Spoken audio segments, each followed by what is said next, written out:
This is Hypnotic Stories, Episode 6, titled, What Ships Are For. Hypnotic Stories is your treasure trove of hypnotic storytelling for change work and self-improvement. Here is your host, Master Storyteller, James Hazlerig. You know, I was taught that when working with clients, sometimes it's a good idea before the formal hypnosis to ask questions like, if your problem was a bug you found in your house, would you squash it or would you put it outside? I think it was Scott Sandlin that taught me that one. And, with issues like stage fright, I tend to be kind of a squash it person. I don't want to feel uncomfortable doing the things I love doing. But I've learned to respect my clients' wishes, and I've realized there's actually another option, and that is, would you make that problem into your pet? Would you decide that it's okay to feel some butterflies in the stomach? That you're simply going to make them fly in formation? And that's the case with one of the clients I've been working with for quite a while, and she's become one of my regular coaching clients. Truly a delight to work with. And she actually agreed to let me use in this podcast a recording of a full session that I did for her. I say full session. There's always the initial conversation that we have where I do quite a bit of conversational hypnosis and some storytelling. And then there's the time when I say, all right, close your eyes, put on these headphones. I'm going to talk to you in the slow, peaceful, hypnotic voice, which I don't really do intentionally. That just seems to be what happens. So she agreed to allow me to use this recording, which does not mention her name, so she can remain anonymous. But I do need to give you a little bit of background to understand this session, and of course I'm using it because I used some storytelling and metaphor in the formal trance. So this coaching client of mine is a professional author, and like many authors, she finds that she is most comfortable alone, sitting with her computer, interacting with the world in that way.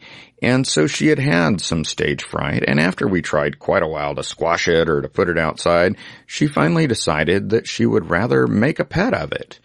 And remember that feeling of nervousness in talking to a group of people was a kind of a thrill. So that's why we play with that theme there. It's not the approach I use for every client, but it's what works best for her. Now, she is also someone who believes in the law of attraction, and I have my own complicated ideas about the law of attraction. Maybe I'll get into those at some other point. But what she did notice is that when we would do sessions that sort of focused on that metaphor of attracting the thing she wanted, that it worked out very well. So we had done that when she had finished one novel and was trying to attract another novel idea. We had done that around the issue of money and attracting things she could do to make money while still working. And we'd had a lot of success with that, and I believe you should always build on your success. So when she came into my office several days ago, I asked how things were going, and she said, well, we've been having these successes, and I've been playing around with doing some slightly more outrageous things, like today I wore pink lipstick for the first time ever. This is a big step for some. And she said, but today my concern is, as I think about being a successful author, I think about having to go out and do interviews and do book readings and book signings and all of these things. And I realize I get a little bit scared about it, and I worry that I'm not holding on to a consistent vision of my future, that I'm in some way kind of blocking myself, and that I'm communicating that unconsciously to the agents that I talk to about picking up my book. So I just want to clear all of that. I just want to get focused and comfortable with this idea of being a successful author. So I ended up creating this session that you're going to hear in a few moments, where I used her past successes, as well as using some metaphors and some storytelling related to what she had asked for in that session, of simply telling the universe that she is ready for success and everything that comes with it. I should probably go ahead and give the warning. I'm using the slow hypnotic voice. I've got the peaceful music in the background. This was a hypnosis session. So if you like to listen in the car, I have to pretty much tell you, hey, don't listen to this one while you're driving or operating heavy machinery. So don't fly a 747 jet while listening to this. Other than that, I hope that you enjoy it thoroughly, whether you keep your eyes open or just close them and drift off into a nice, peaceful state.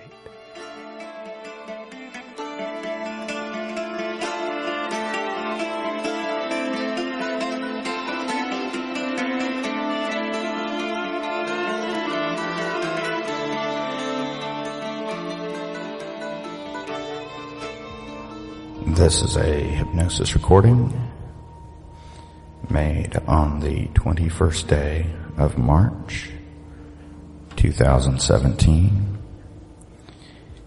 And of course, this date is written 3, 2, 1, which is a bit like ready, set, go. And so, I know that, of course, you'll remember to use this recording in a safe place where you won't be bothered by people or pets, and of course, when you're not operating any heavy machinery.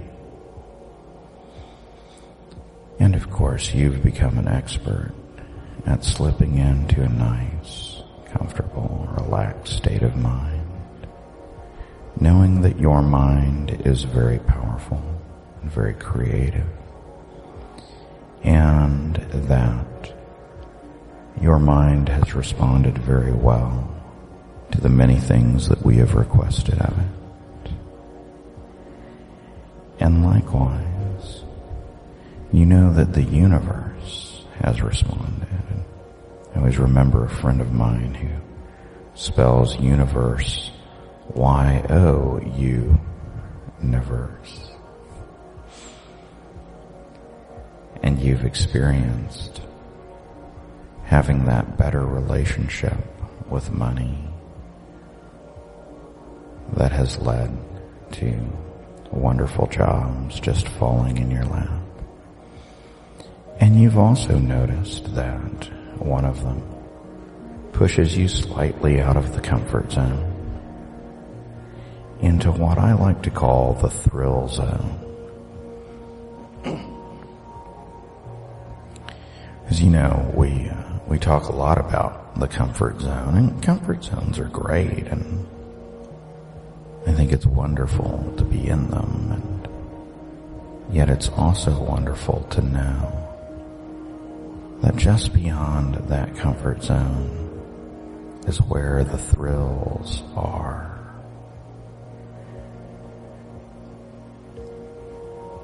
I remember a story about a shipwright, a man who went into the forest and carefully picked out the right trees to serve for his ships, to make the keel. Carefully carved them all, directed the work, had a plan in his head, but was also ready to adapt and adjust to happy accidents, and carefully worked to make sure that the ship he built was watertight, that it had the various things it needed, that it had pumps for the bilge, and that it had cabins and portholes, and that all of it was perfectly ship-shape. And he worked to make sure that the masts were tall and strong, and sought out the finest linen to make the sails and the best rope of the right sizes to create the rigging. And when he'd created the boat, the ship, he sent out letters to various captains to see who would act as his agent in taking this ship out to sea.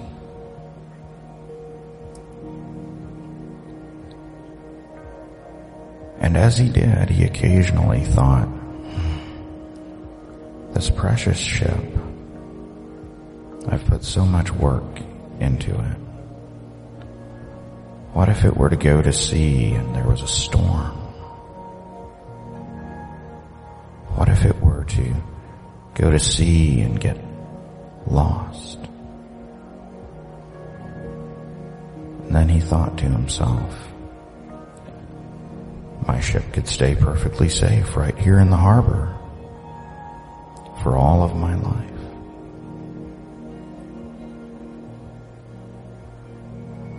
But he knew that is not what ships are for.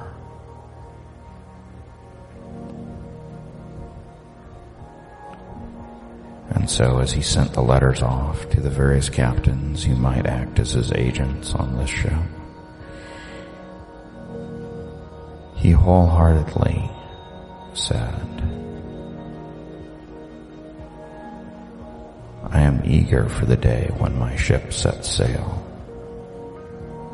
I am eager to see how my ship weathers the storms.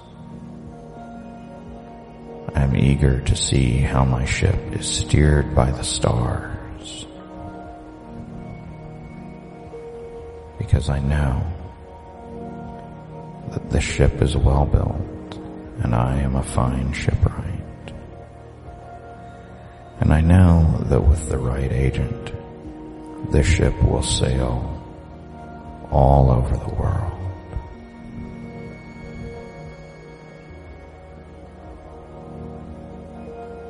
And so eventually an agent did reply and agree to be the captain on the ship, seeking out the best crew and a cargo for it to carry, plotting out charts and routes. And though in theory his work on the ship was done, the shipwright nonetheless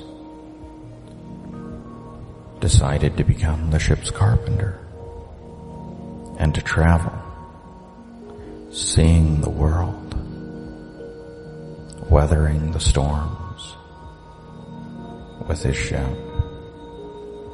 And at one point they sailed into a part of the sea known as the doldrums. That's where we get the expression, because see, in the doldrums there's almost no wind and the sails set slack.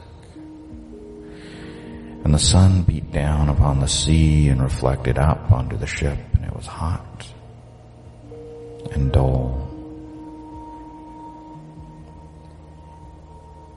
And yet, the shipwright thought, wow, my ship is perfectly safe here. It's simply not going anywhere.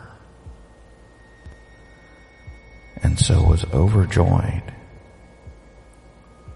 when they finally caught a gust of wind and sailed out of the doldrums back into the wild ocean, where the waves would lift them up, and then they would slide down into a valley of water.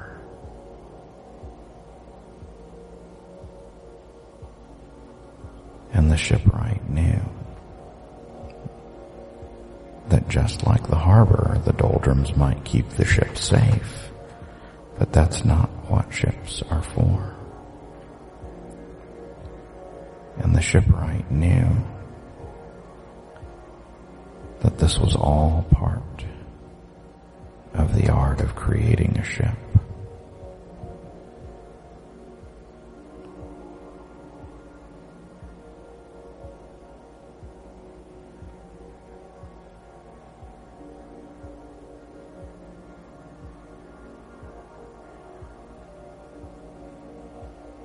Of course, I've had the privilege of touring a few of those tall ships, magnificent things that they are. And I remember also when I was a child going to Worlds of Fun in Missouri, which was an amusement park, and the amusement park had bought a lot of props from MGM Studios, the one that had the lion.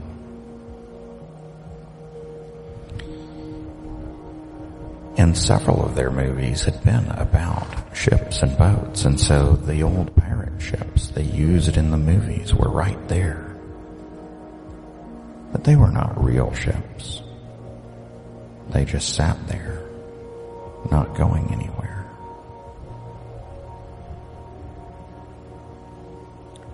But there were also rides there, roller coasters. And I remember walking up to one of them, and there was a sign that said, "You must be this tall to ride." And year after year I would go up and feel like I didn't measure up. I was, believe it or not, kind of a small child. And then, right as I got about to the edge of that height, I'd try to sneak in and I'd say to myself, "Oh, come on, I'm almost there."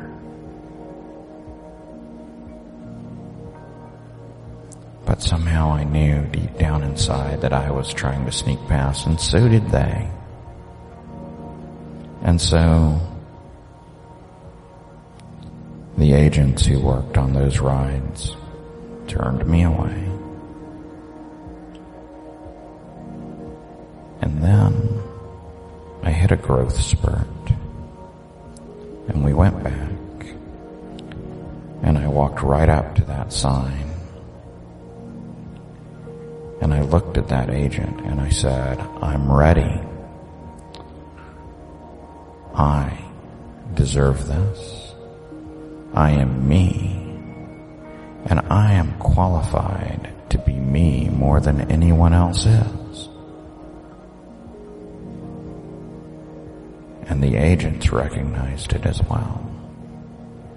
And so I was able to step out there and get in the roller coaster.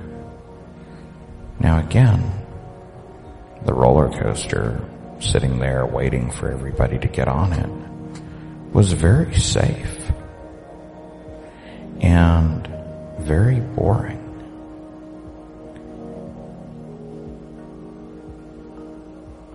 And then, of course, there was that first part of the ride where it's going up the first hill, slowly, the chain pulling it.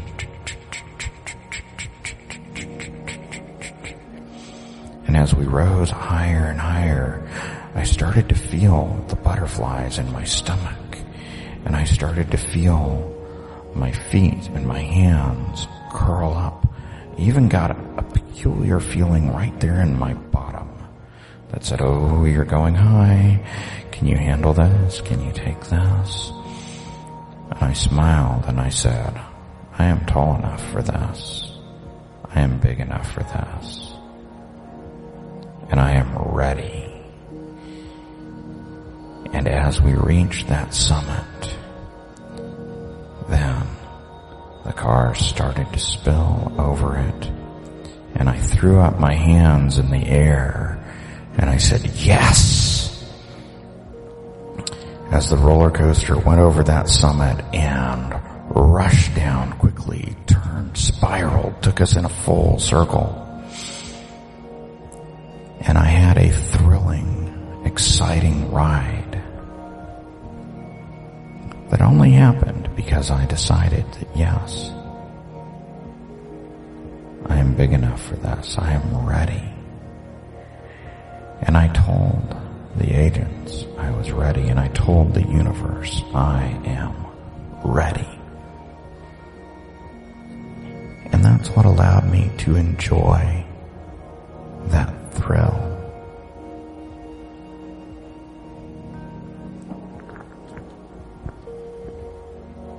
And so, you have in the past told the universe you are ready for a book idea. And the universe, or your superconscious, or your subconscious, or whatever it is exactly, brought it to you. And because you were ready,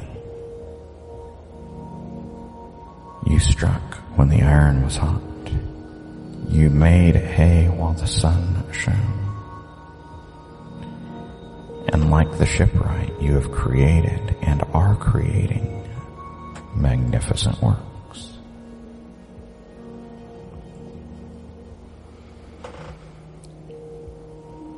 But the natural progression of the ship is not simply to be in dry dock and to be in the harbor. The natural progression for your book is to ship, to head out, to go into the hands of many.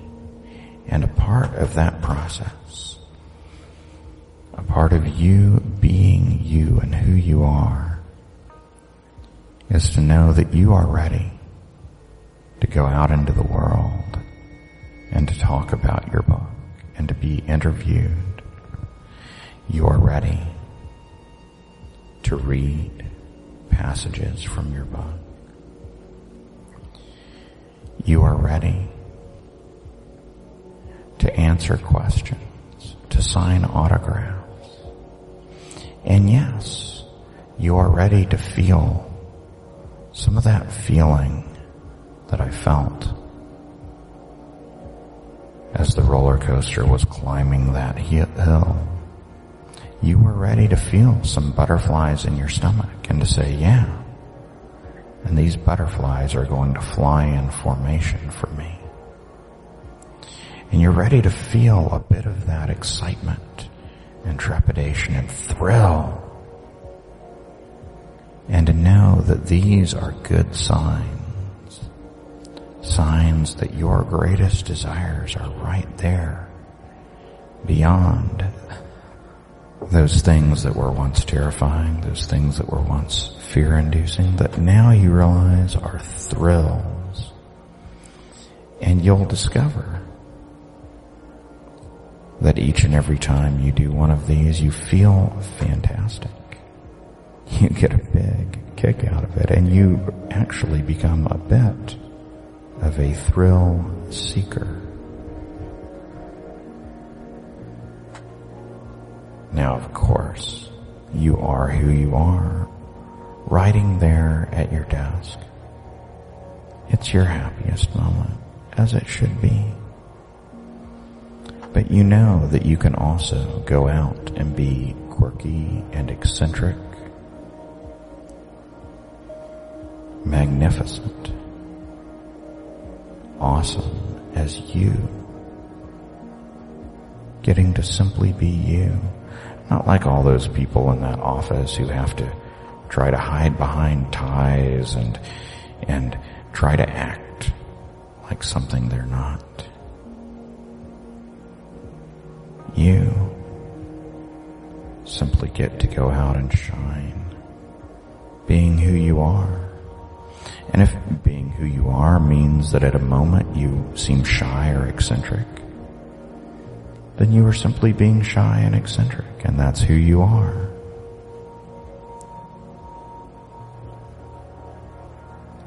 If being who you are means that you get a thrill out of those fears, then you are simply getting to be you. Because you should always be who you are. And know that you are better at being you than anyone else is. So,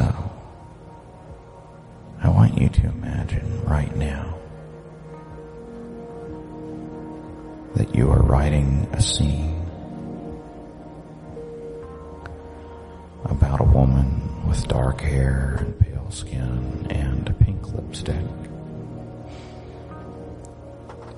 And she is walking into a magnificent structure. And I don't know what this structure is, whether it looks like a temple or an amazing concert hall or like an observatory.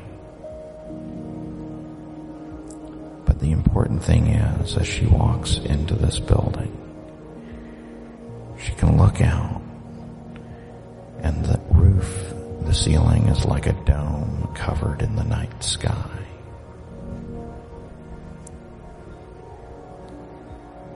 And as she looks out at infinity, she knows that in this powerful place, all that she says reverberates and becomes written in the vibration of the stars themselves.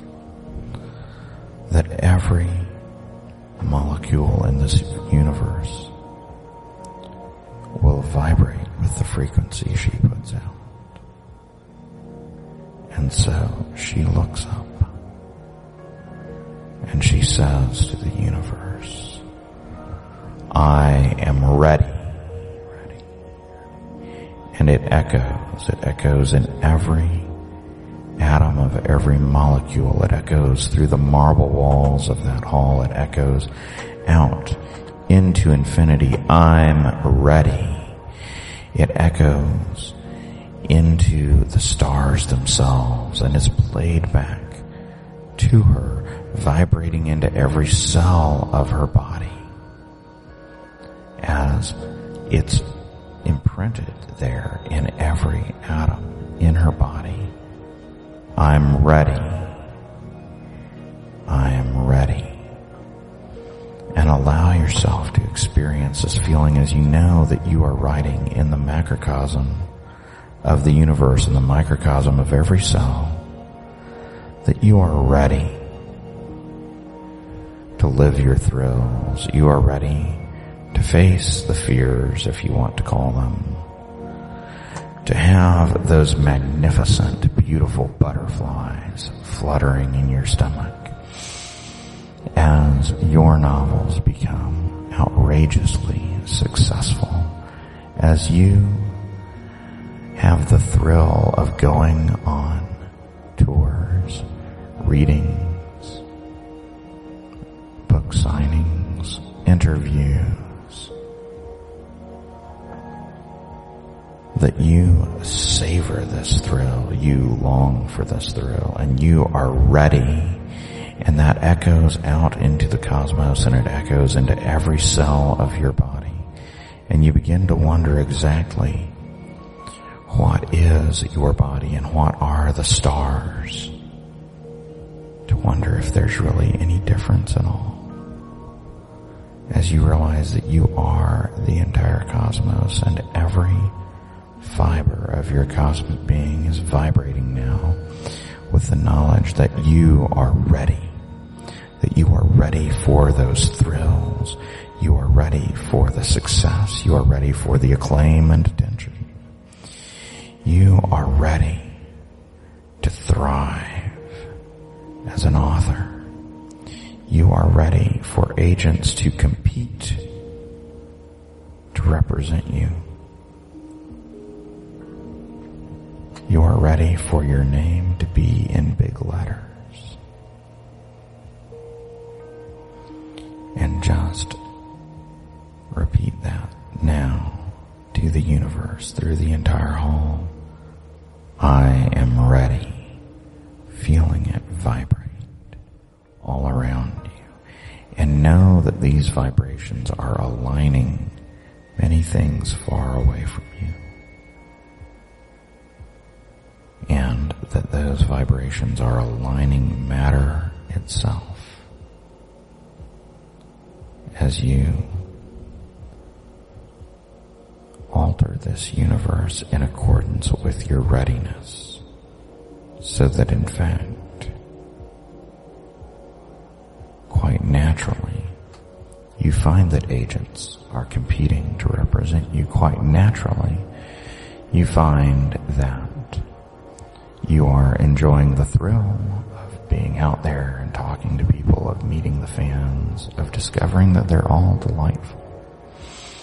And of course, you treasure your time there when it's just you and the computer and your words and your art.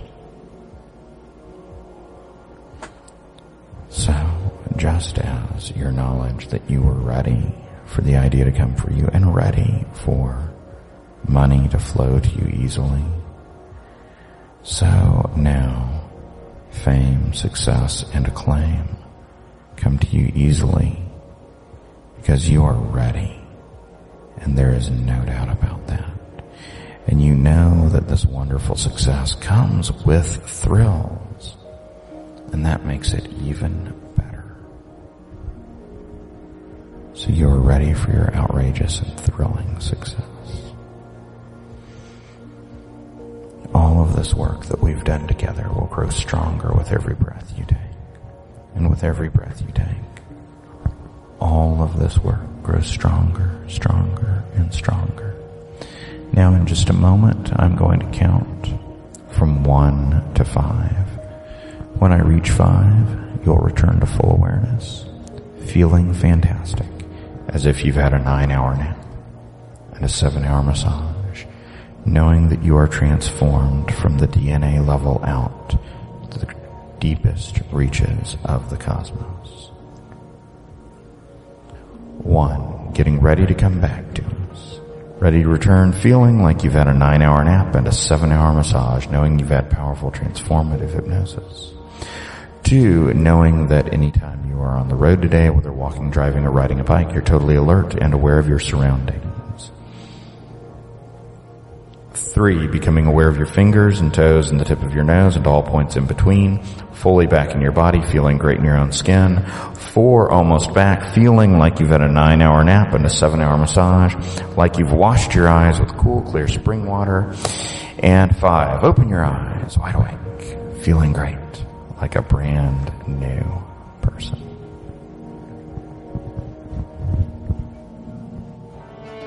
Thanks for listening to the Hypnotic Stories podcast with James Hazlerig. If you've enjoyed this, don't forget to subscribe, like, and share with your friends. For free storytelling tips, go to www.hypnotic-stories.com.